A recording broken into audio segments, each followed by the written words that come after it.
할렐루야. 행복한 우리 교회는 이제 하나님의 새로운 소망으로 날마다 새로워지고 있습니다. 하나님이 역사하는데 마귀도 덩달아 역사하는 것이 기독교 안에서 증거된 역사이기도 합니다.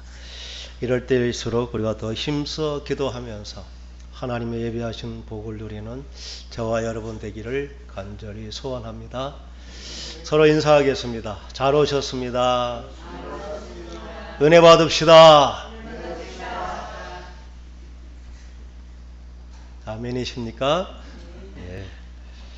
우리들은 모세 오경을 통해서 과연 우리가 죄가 무엇인지, 우리가 싸워야 될 그런 죄의 모습인지 무엇인가를 배우면서 이 시간부터는 하나님께서 보여주신 참으로 위대한 믿음의 사람, 믿음의 조상 아브라함의 그 신앙을 쫓아서 그 믿음의 조상 아브라함의 신앙을 우리가 배우고 훈련하면서 그렇게 세워져가는 그 첫 시간, 아브라함의 믿음의 신앙의 단계를 10단계로 우리가 정해서 그 첫 단계를 시작하게 될 것입니다.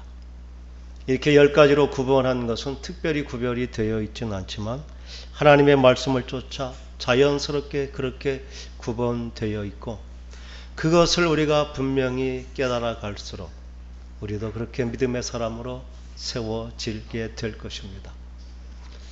아브라함은 믿음의 조상이라 하는데, 그는 우리가 잘 알듯이 그는 갈대아 우르를 떠나서 가나안 땅에 가는 순종으로 시작해서 그는 모리아 산에서 내 아들 독자 이삭을 번제로 드리라고 하는 그 하나님의 명령에도 순종할 수 있는 그러한 믿음의 사람이 되었습니다.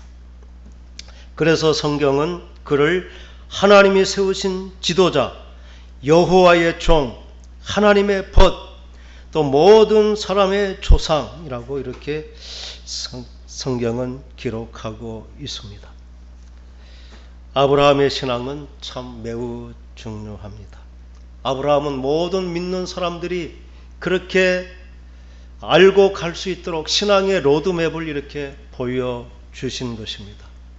우리가 어떻게 갈지 이미 그 안내 지도를 아브라함을 통해서 보게 되는 것입니다. 이제 그 주님께서 보여주신 그 하나님의 말씀을 통해 그 아브라함을 부르시고 아브라함이 어떻게 그 믿음의 신앙의 길을 가게 되었는지를 함께 보면서 우리도 그러한 위대한 길을 가는 은혜를 덧입기를 간절히 소망합니다. 아멘. 성경은 아브라함을 부르신 사건에 대해서 아주 특별하게 기록한 말씀이 있습니다. 갈라디아 3장 8절에 있는 말씀인데 우리가 함께 읽어보겠습니다. 또 하나님이 이방을 믿음으로 말미암아 의로 정하실 것을 성경이 미리 알고 먼저 아브라함에게 복음을 전하되 모든 이방인이 너로 말미암아 복을 받으리라 하셨느냐. 이 말씀은 분명 하나님께서 아브라함에게 무엇을 전하셨다고 말씀하셨나요? 복음을 전하셨다, 이렇게 말씀하고 있습니다. 여러분, 복음이 무엇입니까? 글자의 뜻은 복된 소식, 기쁜 소식. 그 복음의 핵심 내용은 무엇입니까? 너무나 중요합니다. 복음의 내용은 이 땅에 오신 하나님의 아들 예수 그리스도, 그 예수 그리스도가 복음입니다. 그리고 그리스도가 하신 일은 무엇인가요? 그건 십자가의 죽음과 부활을 통해서 우리의 죄를 사해 주시고 아담이 잃어버렸던 그 영적 권세, 그것을 회복하여 아담이 가졌던 그 장자권의 복을 누리는 것. 그래서 하나님께서 맨 처음 세우신 에덴에서 아담에게 주셨던 복을 누리는 자가 되게 하는 것, 그게 복음의 핵심 내용인 줄 믿습니다. 오늘 주신 말씀은 하나님께서 아브라함에게 복음을 전하셨다 말씀합니다. 복음의 핵심은 그것입니다. 첫 번째는 복음을 통해 잃어버렸던 영원한 생명을 얻는 것, 그리고 두 번째는 생육 번성 충만한 그 복을 우리가 회복해 누리는 것. 세 번째는 정복하고 다스리는 그러한 권세를 회복하는 것. 이게 복음이 약속하신 우리가 누릴 축복입니다. 그렇다면 과연 하나님께서 아브라함에게 하신 말씀이 복음인지를 우리가 한번 살펴보겠습니다. 창세기 12장 2절 3절 말씀을 우리가 함께 읽겠습니다. 내가 너로 큰 민족을 이루고 내게 복을 주어 내 이름을 창대하게 하리니 너는 복이 될지라. 너를 축복하는 자에게는 내가 복을 내리고 너를 저주하는 자에게는 내가 저주하리니 땅의 모든 족속이 너로 말미암아 복을 얻을 것이라 하신지라. 아멘. 이것이 하나님께서 아브라함에게 하신 약속, 곧 복음의 내용입니다. 첫째 복은 큰 민족을 이루겠다, 이렇게 약속하셨습니다. 이 말씀은 아담에게 주신 생육 번성하여 충만하라, 그 복이 이루어지겠다고 이렇게 말씀해 주시는 것입니다. 두 번째, 내 이름을 창대하게 할 것이다. 스스로 자기의 이름을 높이던 바벨의 사람들을 흩으신 하나님께서 그 이름을 높여주셔서 창대하게 할 것이다. 이 복이 바로 다스리고 통치하는 권세를 누리게 하시겠다는 그 복음의 내용이 이 아브라함에게 전해주신 약속의 말씀인 줄 믿습니다. 그리고 그 구체적으로 그 약속이 성취되도록 하나님께서는 너희의 편이 되어 주시고 울타리가 되어 주셔서 너를 축복하는 자에게는 하나님께서 너를 통해 복을 받게 하시고 너를 저주하는 대적에게는 하나님께서 직접 내가 저주하리라 하나님께서 막아주시겠다고 이렇게 약속을 해 주셨습니다. 그래서 순종하는 나로 말미암아 이 복이 모든 족속에게 이르게 할 것이다. 이게 하나님께서 아브라함을 부르시며 하신 약속, 곧 복음인 것입니다. 어쩌면 이 말씀은 우리가 예수님께서 제자들에게 하신 그 마지막 당부의 말씀, 마태복음 28장 19절에 20절 말씀을 함께 읽어보겠습니다. 그러므로 너희는 가서 모든 민족을 제자로 삼아 아버지와 아들과 성령의 이름으로 세례를 베풀고 내가 너희에게 분부한 모든 것을 가르쳐 지키게 하라. 볼지어다 내가 세상 끝날까지 너희와 항상 함께 있으리라 하시니라. 아멘. 이렇게 어떻게 그렇게 뜻이 잘 통하는지요. 예수님이 제자들에게 하신 말씀과 예수님이 아브라함을 부르시면서 하나님이 아브라함을 부르시면서 하신 약속의 말씀이 바로 이 복의 내용인 것입니다. 그렇다면 이제 그러한 복을 주시기 위해서 하나님께서 아브라함에게 하신 명령은 무엇입니까? 창세기 12장 1절 말씀을 우리가 함께 읽어보겠습니다. 여호와께서 아브라함에게 이르시되 너는 너의 고향과 친척과 아버지의 집을 떠나 내가 내게 보여줄 땅으로 가라. 아멘. 아브라함에게 하신 명령은 고향과 친척과 아버지의 집을 떠나서 내가 보여줄 그 땅으로 가라. 왜 하나님께서는 고향과 친척과 아버지의 집을 떠나라 하셨을까요? 믿음의 길은 새로운 역사를 써가는 것입니다. 새 길은 새로운 시작이 필요하기 때문입니다. 떠나라는 것은 단순히 그렇게 자리를 이동하라는 그러한 의미가 아닙니다. 고향과 친척, 아버지 집, 그것은 나의 가치관, 철학, 그리고 삶의 기준과 원칙이 배어 있는 그러한 곳입니다. 그곳을 떠나는 것은 근본부터 새롭게 시작하라는 그러한 명령을 주시는 것입니다. 나의 가치와 기준과 원칙을 처음부터 새롭게 시작하라. 마치 나무를 다른 곳에 옮겨 심는 것과 같습니다. 우리 집사님 조경을 잘해서 너무나 잘 아시겠죠. 아무리 분을 잘 떠도 나무를 옮기면 잔뿌리가 잘리게 됩니다. 그래서 심겨진 나무는 그곳에 정착할 때까지 심한 몸살을 앓게 되는 것이죠. 왜 하나님께서는 그렇게 힘든 것을, 그런 고통에 있는 것을 아시면서도 왜 떠나라고 하실까요? 우리는 익숙함이 있는 곳, 내 안정된 내 삶의 자리가 있는 그곳에서는 결코 자신을 객관적으로 볼 수가 없습니다. 거기에서는 결코 새롭게 하는 그 힘을, 그 동기를 부여받을 수가 없기 때문인 것입니다. 세상 사람들은 천성적으로 익숙한 것을 붙잡게 되어 있습니다. 그래서 어떤 문제가 닥치면 당연히 정말 생소한 약속의 말씀보다 익숙한 나의 습관을 쫓아 할 수밖에 없는 것입니다. 그래서 근본적으로 그곳을 떠나지 않고는 의의 나무로 다시 시작할 수가 없는 것입니다.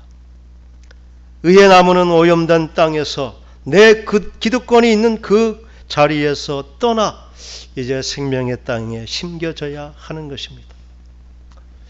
그래서 하나님은 떠나라 하셨습니다. 이 말씀은 우리 모두가 이제 짐을 챙기고 이사를 해야 된다는 그러한 말씀은 아닙니다.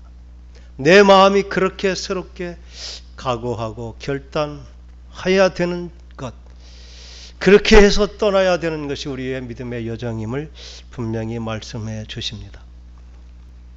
아브라함은 실제적으로 그 삶의 자리를 떠남으로 그 순종의 삶이 무엇인지를 이렇게 보여주셨는데, 그는 결단하고 이제 식구들과 모든 소유 그리고 모든 사람들을 데리고 가나안 땅을 가려고 떠나서 마침내 가나안 땅에 들어갔다, 이렇게 기록합니다. 그때 나이가 75세라고 말합니다. 우리 75세면 거의 정말 이제 노년의 나이다 이렇게 생각할 수 있는데 그렇지는 않습니다. 아브라함은 175세를 살았기에 75세는 이제 중년의 나이, 아주 정말 이제 뭔가 비전을 펼칠 그러한 때에 그는 새로운 시작을 하게 된 것입니다. 그래서 그 땅에 들어가서 보니 그곳은 이미 가나안 사람들이 거주하는 그러한 땅이었던 것입니다. 여러분, 예수 믿고 믿음으로 살면 이제 그 인생이 어떻게 열려지게 될까요? 우리가 너무 힘들고 어려워서 이제 예수를 만나서 새 삶이 되었으니 그러한 사람들에게 하나님은 이제 고생 끝 행복 시작, 그런 것을 주시지 않겠습니까? 아브라함도 아마 그렇게 생각했던 것 같습니다. 가나안 땅에 오긴 왔는데 아브라함의 생각이, 아니 이게 뭐지? 내 생각하고 너무나 달라도 너무 달라서 내가 제대로 온 것이 맞는가? 이렇게 아브라함은 정말 그 땅에서 고민하면서 정말 망설이는 그러한 모습을 보게 됩니다. 그렇게 그 땅에서 정말 이것이 맞는지, 이게 진정한 정말 신앙의 길이 맞는지, 하나님이 약속하신 그 축복의 길이 맞는지 고민하는 그에게 하나님께서 찾아오신 것입니다. 그리고 뭐라고 말씀하셨나요? 우리 7절의 말씀을 한번 같이 읽어보겠습니다. 여호와께서 아브라함에게 나타나 이르시되 내가 이 땅을 내 자손에게 주리라 하신지라. 자기에게 나타나신 여호와께 그가 그곳에서 제단을 쌓고, 하나님께서 맞다, 이 땅 맞다는 것이죠. 내가 이 땅을 너에게 주겠다. 그래서 아브라함이 그곳에서 제단을 쌓았습니다. 제단을 쌓고 그러면 그곳에 정착하여 평안한 삶을 살았다 이렇게 돼야 될 텐데, 쌓고가 현재 진행형인 것입니다. 그곳에서 제단을 쌓고 예배를 드렸지만 그곳에서 정착하지 못합니다. 그는 이제 머지않아 곧 베델 동쪽으로 옮겨서 정착하면 제단을 쌓고 여호와의 이름을 부르면서 예배를 드렸지만 그것도 여전히 안정된 그러한 정착을 하지 못하고 점점 남방으로 옮겨 다니면서 아브라함의 여정은 마치 부평초 같은 정처 없는 나그네 길을 가는 것입니다.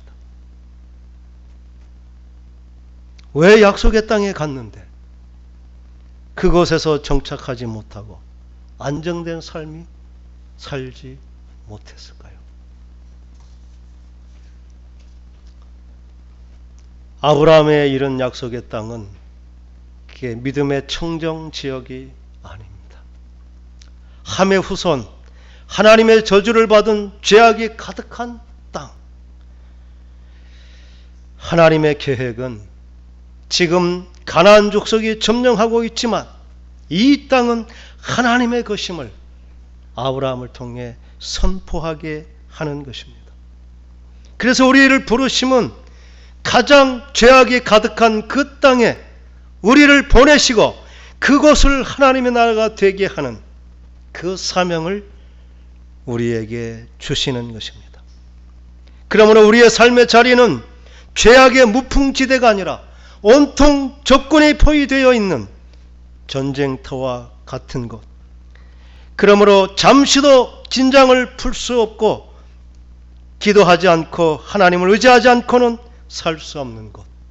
바로 적의 심장부에 우리를 보내시는 것입니다. 여러분, 이 하나님의 믿음을 보십시오. 정말 막대기 같은 한 사람 세우고 내가 그곳을 점령하여 하나님의 나라를 세울 것이다. 누가 그런 믿음을 가질 수 있습니까? 우리 한 사람 한 사람을 향한 하나님의 믿음인 것입니다. 하나님은 마치 입대한 우리들을 아무런 훈련도 시키지 않고 가장 치열한 전투의 현장을 보내면서 특전사와 같이 내가 그곳에서 훈련하고 준비하며 그 땅을 정복하여 하나님 나라를 만들 것이다.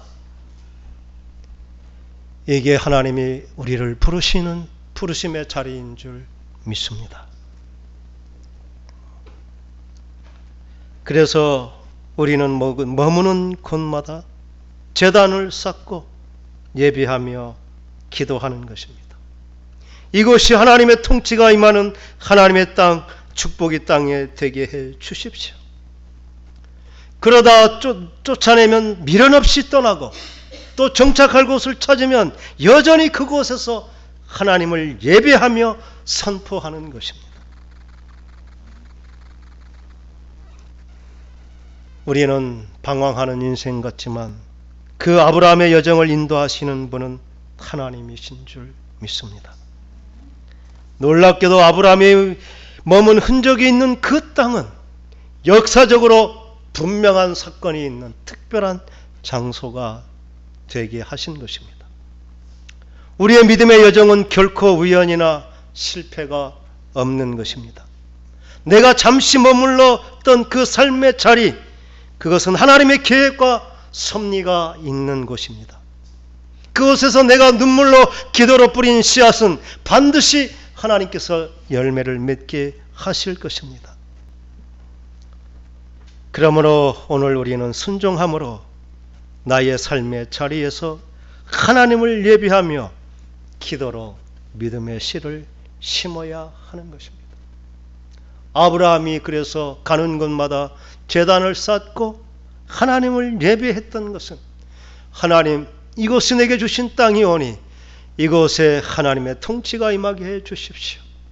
하나님의 축복의 땅이 되게 해 주십시오. 끊임없이 거절당했지만 믿음으로 아브라함은 그렇게 그 땅을 정복하며 살았던 것입니다. 저는 이 말씀을 준비하며 스스로 다짐했습니다.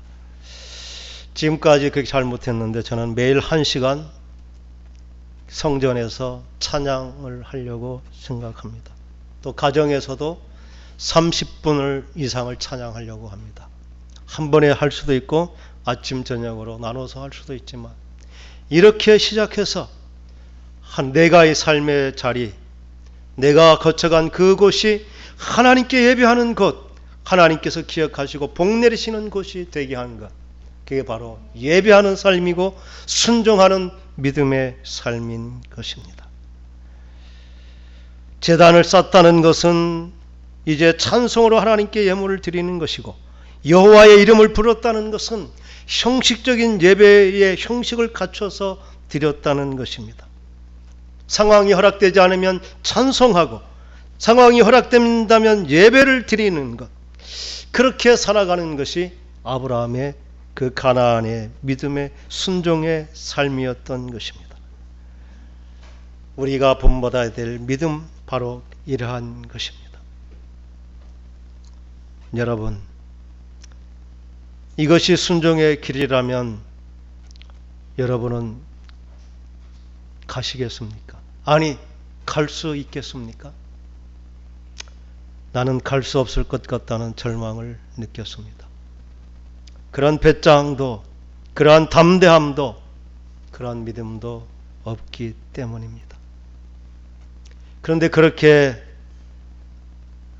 절망하는 저와 같은 사람을 위해서 하나님은 그 아브라함의 인간성을 보여주셨습니다. 내가 부른 사람은 특별한 자격이 있는 그러한 특별한 사람이 아니라는 것입니다. 고린도전서 1장 26절 29절 말씀을 우리가 함께 읽어보겠습니다. 형제들아, 너희를 부르심을 보라. 육체를 따라 지혜로운 자가 많지 아니하며 능한 자가 많지 아니하며 문벌 좋은 자가 많지 아니하도다. 그러나 하나님께서 세상에 미련한 것들을 택하사 지혜 있는 자들을 부끄럽게 하려 하시고, 세상에 약한 것들을 택하사 강한 것들을 부끄럽게 하려 하시며, 하나님께서 세상에 천한 것과 멸시받는 것들과 없는 것들을 택하사 있는 것들을 폐하려 하시나니, 이는 아무 육체라도 하나님 앞에서 자랑하지 못하게 하려 하심이라. 이렇게 말씀하십니다. 믿음으로 사는 아브라함도 기근이 들어 먹고 살기 위해서 그런 약속의 땅을 떠나서 애굽으로 내려가는 것입니다. 애굽의 그 땅은 힘이 법으로 통치가 되는, 그렇게 바로라는 그러한 절대 군주가 있는 불법의 땅입니다. 그는 그곳에서 살기 위해서 자기 아내를 동생이라 거짓말을 할 수밖에 없었습니다.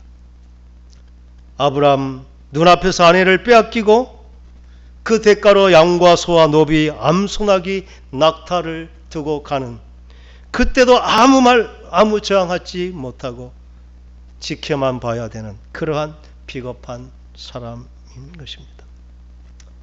아내가 떠난 빈자리, 하나님께서 내가 큰 민족을 이루겠다는 그 약속은 어떻게 되는 것입니까?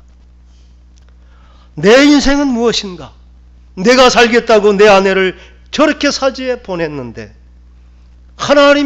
그래도 하나님의 사람이라고 믿음을 가졌다고 그렇게 자본하며 살았던 내가 지금 이 꼴이 무엇인지, 죽을 수도 울 수도, 그렇게 비통하고 절망하여 잠 이루지 못하는 그 밤에 하나님께서는 바로에게 큰 재앙을 내리심으로, 하나님께서 그를 대신 저주해 주심으로 바로가 아무 일도 하지 못하고, 내가 어찌하여 이렇게 내게 하였느냐, 내가 어찌하여 3번 책망은 하였지만, 아브라함과 그의 아내, 또 자기 재산이었지만 자기가 준 그 모든 것 손끝 하나 대지 못하고 쫓아내듯 아브라함을 돌려 보내야만 했던 것입니다. 우리가 어떻게 여기까지 믿음을 지키고 오게 되었을까요? 하나님의 약속, 내가 너를 축복하는 자에게는 내가 복을 내리고 너를 저주하는 자에게는 내가 친히 저주하여 너의 울타리가 되어 주시겠다는 이 약속은 우리가 믿음을 바로 설 때, 우리가 성공적인 신앙을 살 때 그때 해주시겠다는 약속이 아닙니다. 오히려 우리가 낙심하고 실패하고 실수하여 넘어질 그때에도 하나님은 여전히 나의 편이 되어주시고 나를 지켜주시겠다는 약속입니다. 주님이 사랑이 나를 세워 오늘 믿음의 자리에 있게 하신 줄 믿습니다. 그러므로 우리는 실수하지 않는 것도 중요합니다. 더 중요한 것은 실수를 통해 얻은 그 삶의 지혜, 우리는 그것을 결코 잊지 않는 것이 중요합니다. 아브라함은 이 자신의 실패를 통해 참으로 하나님의 크신 은혜와 사랑, 그 약속을 더욱 신뢰하는 자, 그는 더 기도하는 믿음의 사람이 될 수 있었습니다. 하나님께서는 이제 동일한 복음을 우리에게 주셨고 아브라함에게 순종을 요구하셨듯이 우리에게도 동일한 순종을 요구하시는 줄 믿습니다. 우리가 지켜야 될 하나님의 명령은 내 삶의 근본 자리, 내 사상과 가치관과 기준이라고 여겼던 그 모든 세상의 기준을 내려놓고 이제 약속의 땅을 믿음으로 가서 그곳에서 하나님을 믿고 신뢰하며 믿음으로 살아내라는 약속. 이 하나님의 약속에 순종하는 저와 여러분 될 수 있기를 간절히 축원합니다.